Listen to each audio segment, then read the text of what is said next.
Well, people ask me, they're like, what percent of students get results? I said 100% of the ones who do what I say. Absolutely. Like that's it. It works, but you have to work it. Well, hey there. This is Miriam Schulman, your curator of inspiration. Today's guest is a watercolor artist living in Georgia. She specializes in painting homes, houses of worship, wedding venues, vacation spots, and hometowns. Growing up with a single mother who was an interior designer, she lived and breathed beautiful home design, and it became a part of her. Her ultimate goal is to be artfully skilled at telling the story of a place through watercolor. Please welcome to the Inspiration Place, Natalie Bradley. Well, hey there, Natalie. Welcome to the show. Hey, thank you for having me. Well, you're just one of these go-getters. And every once in a while we get these artists in the program where they take every piece of my advice, they run with it. And just like from the get-go, you proved yourself to be such a go-getter that I knew my audience would want to hear from you. Absolutely. That's how I'm wired. I'm like, what's the point of buying a program if you don't implement it? So. Well, people ask me, they're like, what percent of students get results? I said, 100% of the ones who do what I say. Absolutely. Like that's it. It works, but you have to work it. All right. So have you always been an artist, Natalie? No. No, I took one class, I think when I was like 11, and I was okay, but I wasn't interested. I was interested in other creative avenues. Like whatever I'm doing, I have to have a creative outlet. And I have a degree from the University of Georgia that I've never used because while I was in college, I was like, if I do this for the rest of my life, like I'm going to die. And then I discovered event planning. So I actually took like a really weird path and I became a wedding planner. I had my own company, did that for a long time. I was really successful. I knew going into it, it was a high burnout career, and it is. So I did that for 15 minutes and I was like, I'm done. University of Georgia, it Mhm. was an art degree or was it a music No. degree? Oh, neither. No, it Oh, was speech pathology. I have a father my parents were divorced when I was a baby, and my dad's a pharmacist. He always made money very easily. My mother's an interior designer. And I started out the first half of my life in rural Georgia, and then we moved to the Atlanta area so that she could actually make money. And so I think that somehow, like, it became a part of me, like seeing him doing something in the medical related industry. He made money easily. And my mother doing something in the creative industry, she struggled until she didn't. And then she was very successful. But I think it just scared me. And so towards that medical related path. And while I was there, I knew I just couldn't do it. So, no, I know I'm preaching to the choir, but right. but I will just say this, that it's not because she's in a creative industry, it's No. because she's a business owner. And being a business owner, no Mhm. matter what your industry is a lot harder than being a W-2 employee. Well, and she became very successful. It's just, Yeah. But you it have was to figure out how to run a exactly, business, and that's a set of exactly. skills. It's not, there's a lot of people don't realize that there's a lot of people who go into business for themselves have the Hmm. same struggles, whether it's a Yes, creative business or not. And so, absolutely. And I mean, even with event planning, I mean, I started my first company when I was 22, and then I had this weird urge to create art that came seemingly out of nowhere.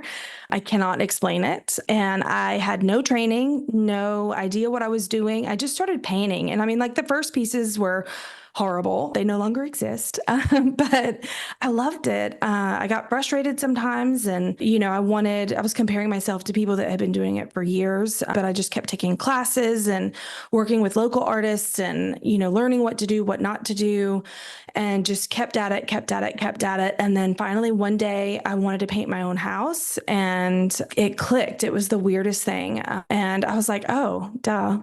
Architecture. There we go.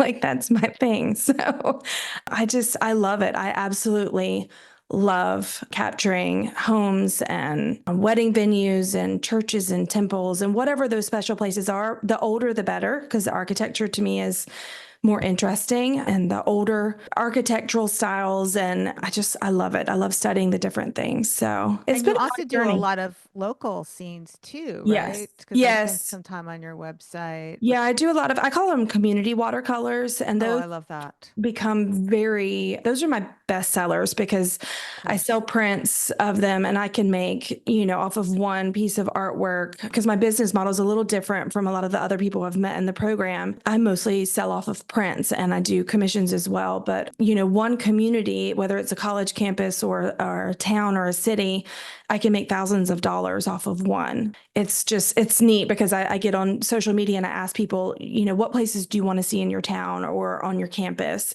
And so they tell me what they want. And so I'm not guessing, and I'm giving them that. And I have a really good relationship with the collectors, and it makes it so much more fun when you take the guesswork out of what they want to see and what they want to Of buy. course. Yeah. Okay, and I want to just put like a timeline on this. So, Okay. how long ago did you start monetizing your art? Uh, let's see, probably 2016. Okay, so you've been doing this for 8 years now, Yes. thereabouts, 7 to 8 years. Okay, beautiful. Yes. All right. And as we mentioned, Natalie just joined the program a few months ago. And like from week one, you were like, I can't believe it. It's already working. Here are my wins. I was like, oh, great. And then a month later, like, and here are more wins. And this Yes. is working. And here's the Yes. other wins. Yes. So let's talk about those first early wins. What did you do? That's what people really want to know. What did you do? Yeah, so like to me the lowest hanging fruit that was super easy to go after were the consistent emails. So that was the first thing. I already had my email list. It was small, but I knew that, it was What money. was the size? We like to put like some numbers Sure. on things. About I think it was 186 to be exact. Okay. When I started, I knew that they were repeat collectors and that they would also forward the emails to their friends if I tweaked it a little bit. And I was being lazy, and I can admit that. Like, I just was all in my feelings about not wanting to do it continuously. And I knew it had worked in the past, but I'm not really sure what my hesitance was. Maybe some was just not being clear on exactly what I wanted to do or what I wanted to get out of it, and having like a calendar of like, what exactly are you promoting? What's the reason for reaching out to them?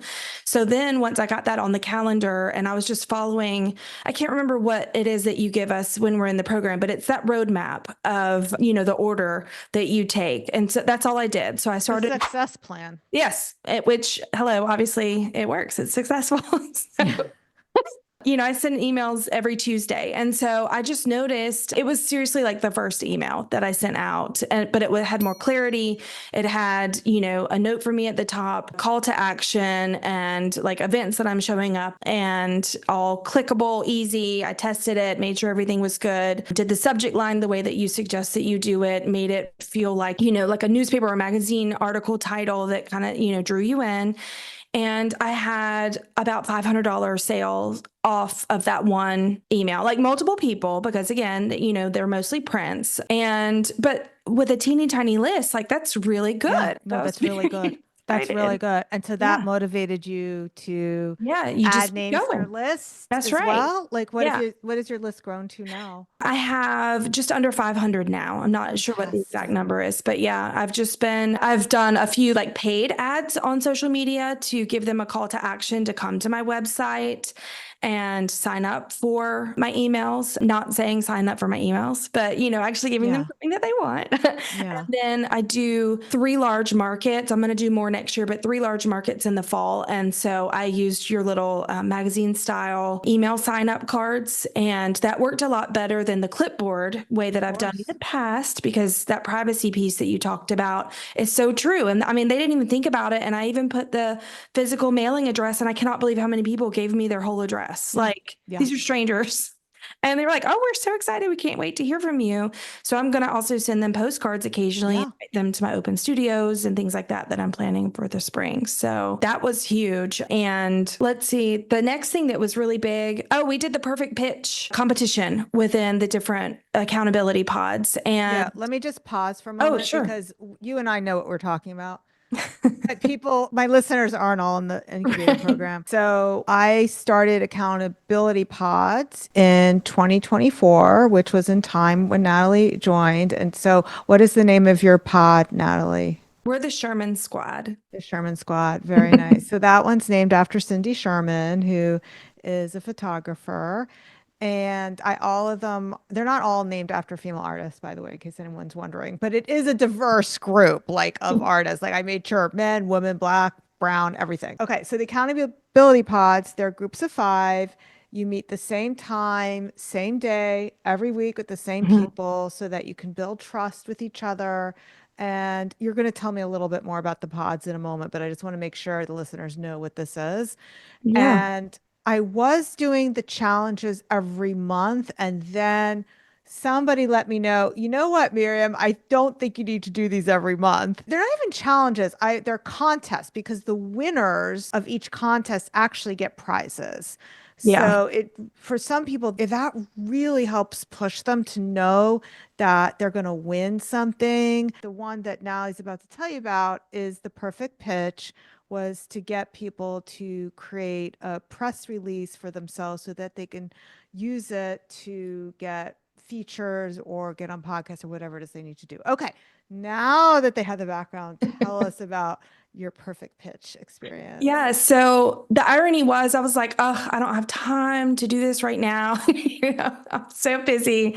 But I was like, I'm doing it anyway because I need to have this, in my arsenal of stuff to pull out later.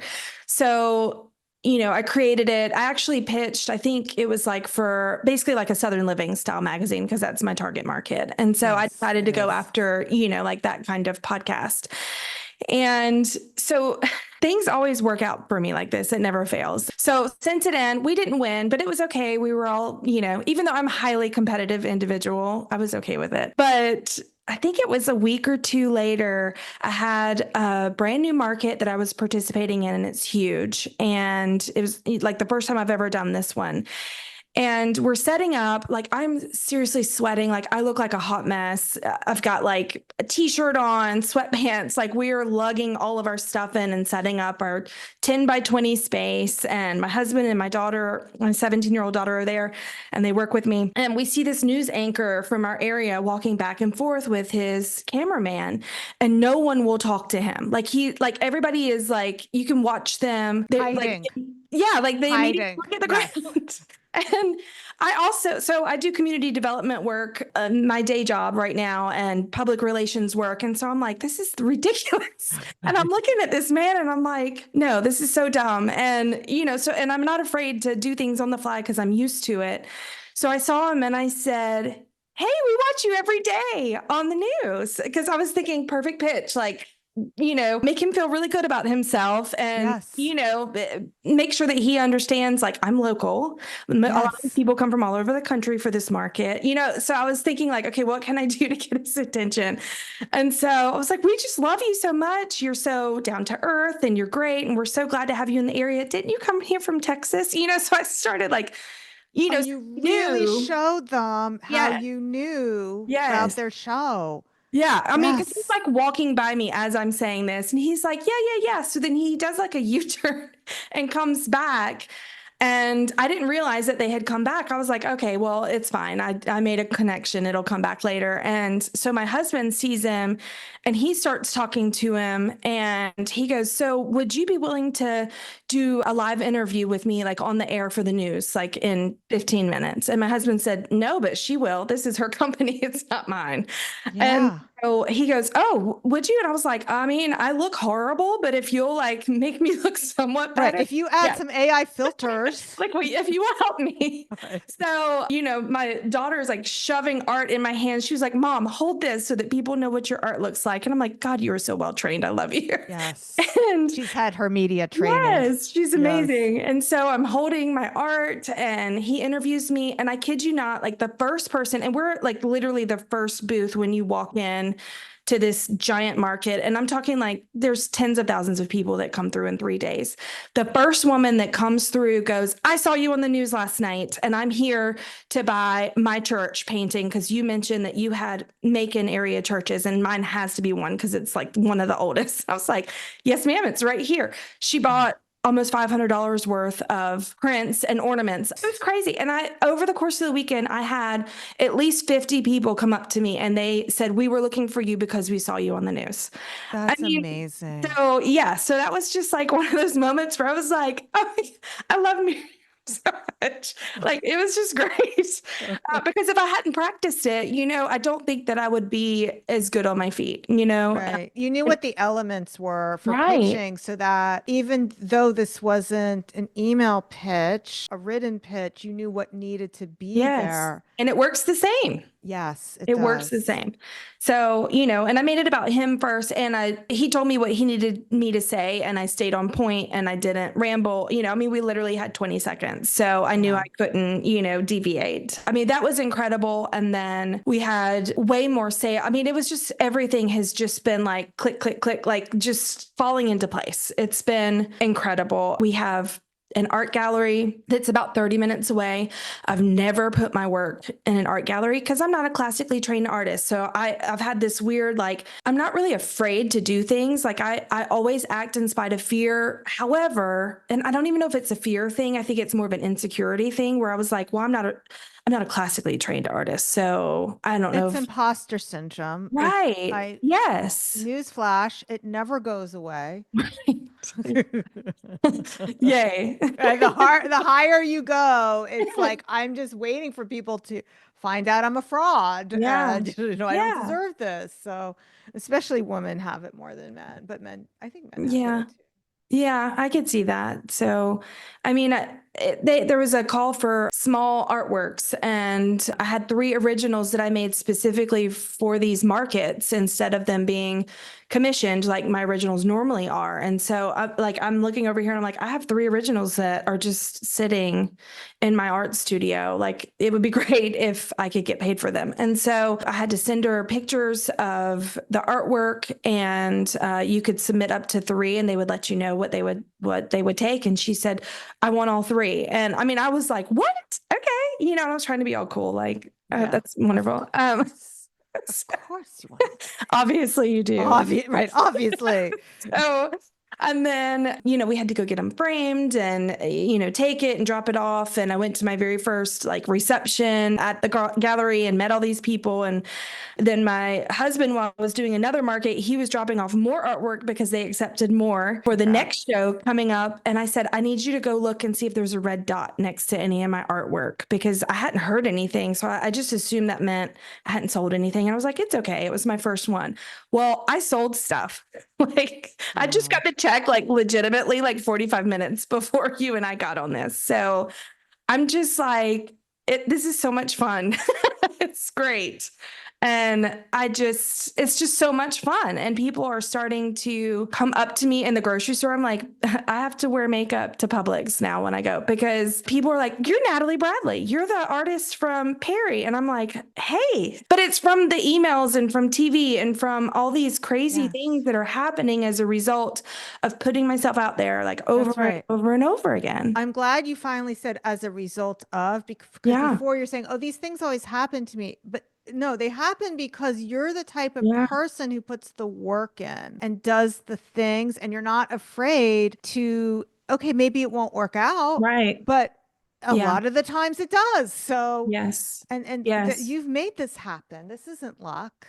No, it's not luck for sure. And, it's been so much fun. And, with the emails, I was joking around with the accountability bot because, some of them are just now getting started with it. And I said, y'all just do it. Like, don't wait for it to be perfect. I'm a ready, fire, aim kind of person. Yes.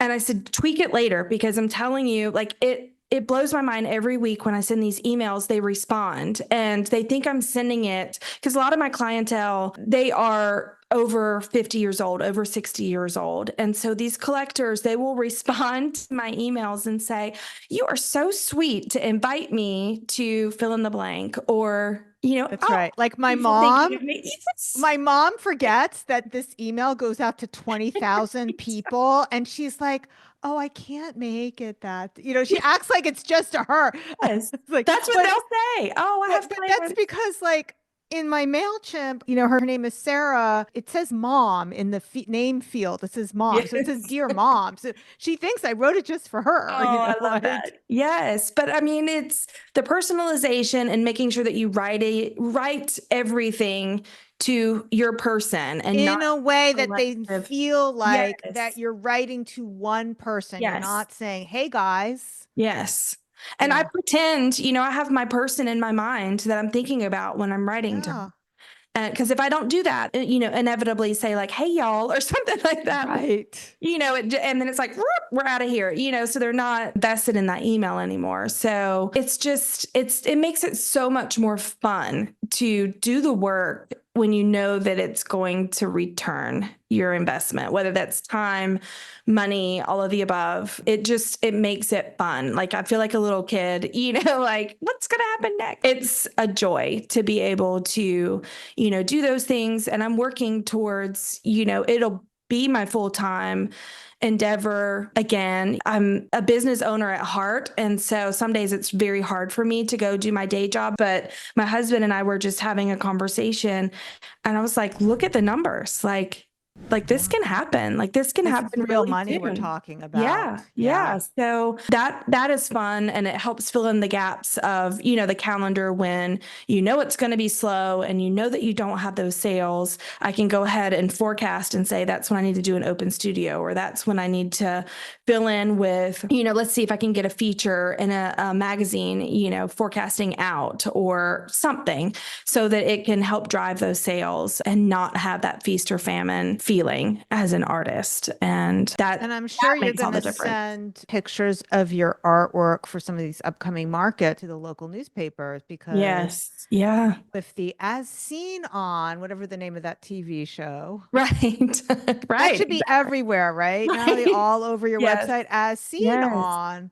Yeah. So happy for you. So I am a proud collector of Natalie's art as well.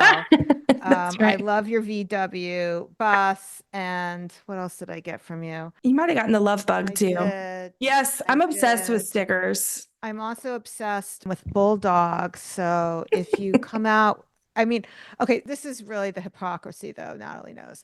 I always tell my artists, oh, there's no money in stickers. And yet, what do I buy? Exactly. Well, yeah, I have a sticker addiction and I really made the stickers for myself. My husband won't let me Of buy a course. VW because he says they'll always be in the shop. And so I'm like, well, I'll just keep painting them and Right. capturing them on everything. So you have to look at them all the time. So I love them. So anyone who's a Georgia fan, she does have a bulldog. You have that as a print, right? I She, do. And so I don't know if this is a thing in New York, but in the Southeast, especially, acrylic tabletops are what they're called. And so I've made a lot of my artwork, especially the mascots for the SEC, into acrylic tabletops. And okay. they're I like don't know what that is. Please crazy. explain. Explain. Yeah. Okay. So I have a local printer that prints the image like on the back side of acrylic. So it looks like glass until you get up close and you touch it and it's clear acrylic. So it's an acrylic. So the back Oh. is where it's printed and then it Oh. makes the light. I don't know if you can see it. Like it makes the Yeah. light shine through it and people are Yeah. obsessed with them. Like these are like 5x7 size and it's contoured. So it's cut out around That's extremely cool. the artwork. Yeah, it's just funky. It feels like pop art, but especially the VWs. And I've got like nutcrackers for Christmas. And Oh, wait. Do you have that in a bulldog? oh, yeah. I sold Okay. a ton this last weekend at my market. Gonna buy one. I love Yeah. shopping from my artists. I do it all Yes. the time. Well, It's so much yeah, I fun. collect a lot of art too. But yeah, it's we had a lot of fun, but we've been selling them like crazy this weekend. And then Georgia Tech has this thing called the Rambling Wreck and nobody does Georgia Tech. So just a lot of mascots that I figured out, different things or symbols from their schools that that I can get away with or either go through licensing for certain things. So Well, I've I done mean, a some work with bulldog is a colleges before. bulldog. Yes. Yeah. So you should be able to paint a bulldog. Yes. Like, I mean, Yes. I think if it had the logo of the Right. school, that's different. But Yeah. Yeah. So I have to be very careful, but I've done Yellow work. Jacket, can you get away with that for Georgia Tech? I stayed away from Buzz because everybody does Buzz. So I did the car instead. And that's what they call Okay. the Ramble and Wreck from Georgia Tech. Yeah. So, in case anybody doesn't know or hasn't guessed, I used to live in the Atlanta area, so I'm very familiar. But also, Awesome. the New York accent you would never know. Yeah. But I do have a very flat, like orange, and that's also from Florida. Like, there's a couple of words that like will sneak in. And my brother-in-law, he used to live in Woodstock, Okay. and now they live in White, Georgia. But all his Okay. kids went to either University of Georgia or George Yeah. Mason. My aunt lived in Woodstock for a while. So my high school years, I lived in Roswell. So Oh, I know not too far Roswell, away. sure. Yeah. Not Yeah. too far away. So that's where I went to like the Street of Dreams and stuff with my mom when she was an interior designer. And I had my little caterpillar sleeping bag that I had Oh, to take with wow. me. Yeah. So Yeah. talk about immersive experience. It just stayed with me. Okay, so do you have anything else on that checklist that it looks like you've made a list, which I love. Is Oh, there anything else yes. you wanted to share there? So I heard you, and I don't know what podcast it was on, but you were a guest on someone else's podcast that I was listening to. You mentioned this podcast. So then I started following this podcast. Then I bought your book, read the book twice. And then I joined the Artist Incubator program. So, yeah, I've been listening and reading your work for not very long. I think I actually discovered you maybe in May. It hasn't been that long, but Yeah, and I that just kind of shows the power of publicity. Like I right. did the thing too, and just like collectors are finding you through publicity, and I'm sure there's some Atlanta, Georgia area listeners who are going to be definitely checking you out. It's nataliebradleyart.com or Just nataliebradley.com. nataliebradley.com. We'll make Yes. sure we link to that in the show notes. Awesome. Awesome. Thank you. Is there It's anything been else fun. you want to add before we call this complete? I really appreciate everything and I'm excited. And I like sharing the wins that I've had, in our Facebook group, because I know that people get discouraged sometimes when things aren't working. But sometimes it's just because the timing isn't right, or you haven't done it enough times, or whatever that thing may be. But I think I'm a cheerleader for people just in general. And I don't like to see people give up, because it's like that. I think Napoleon Hill, like the 3 feet from gold kind of mentality, is like, you cannot throw in the towel like right before you get there. I would encourage everybody to just keep doing the things that you say to do and do it in the order that you're recommend. There's a reason why you have the success plan, is that's your low hanging fruit. That's the easiest to get your return on investment. So don't try and reinvent the way to go about it when you're already telling us like, this is what's going to get you the results quickest. And I haven't even gone through the whole program yet because I've had such a busy fall. I've made it probably about, honestly, like a third of the way through, and I'm already having this much success. So just imagine once I have time to get through all of it, which I'm going to be doing a lot of in the next few months, and mapping out 2025, before I get there, and it's plug and play. So I'm excited about that. All right, Natalie. Well, thank you so much for spending this time with me and our listeners. All right, my friend. So thank you for being with me here today. I'll see you the same time, same place next week. Until then, stay inspired. Bye for now.